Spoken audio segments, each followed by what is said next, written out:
டிஎம்எஸ்ஸின் குரல் நமக்கு உபதேசம் பண்ணுச்சு. ஆறு மனமே ஆறு அந்த ஆண்டவன் கட்டளை ஆறு. பரீட்சையில் அரியர்ஸ் வரும்போதெல்லாம் இதைத்தான் படிக்கும்.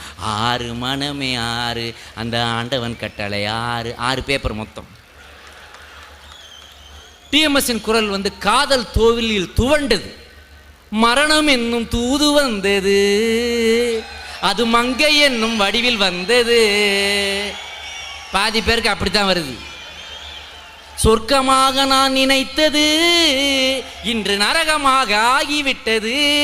கல்யாணம் பண்ணதுக்கு அப்புறம் எல்லாரும் இதைத்தான் பாடுறான். டிஎம்எஸ்ஸின் குரல் நமக்கு சவால் விட்டுச்சு. யாரை நம்பி நான் பிறந்தேன், போங்கடா போங்க. அது சவால். சிவசின் குரல் தத்துவம் பேசியது.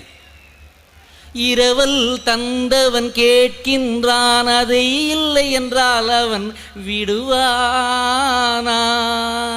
உறவை சொல்லி அழுவதனாலே உயிரை மீண்டும் தருவானா?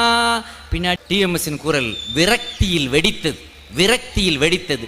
மயக்கம் எனது தாயகம், மௌனம் எனது தாய்மொழி, கலக்கம் எனது காவியம், நான் கண்ணீர் வரைந்த ஓவியம். 4வது 2க்கு அப்புறம் எல்லாம் இதைத்தான் பாடுறாங்க மதுரையில். அப்படிப்பட்ட விரக்தியில் தோடுது. டிஎம்எஸ்ஸின் குரல் வேதனையில் துடித்தது. அடிதாங்கும் உள்ளம் இது இடிதாங்குமா, இடி போல பிள்ளை வந்தால் மடிதாங்குமா? டிஎம்எஸ்ஸின் குரல் காதலில் கனிந்தது. முத்துக்களோ கண்கள் தித்திப்ப. அதில் டிஎம்எஸ் ஒன்று பண்ணியிருப்பார். நமக்கு பாட்டு தெரியாது, சங்கீதம் சுமாராக தெரிஞ்சவங்க என்னை மன்னிச்சுக்கோங்க. நல்லா தெரிஞ்சவங்க எந்திரிச்சு போயிருங்க, ஏன்னா கோவிச்சுக்குவீங்க என் மேலே. அதில் ஒரு இடத்துல டிஎம்எஸ் பண்ணுவார். முத்துக்களோ கண்கள், அடுத்தாப்புல பாருங்க, தித்திப்பதோ. அதை தாண்டி என்னால் போகவே முடியாது.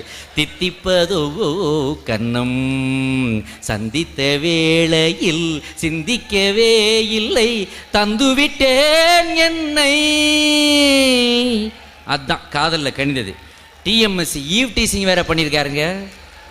ஒரு பொண்ணை விடலை, பாட்டில் தான். காதல் மலர் கூட்டம் ஒன்றே வீதி வழி போகும் என்று யாரோ சொன்னார்.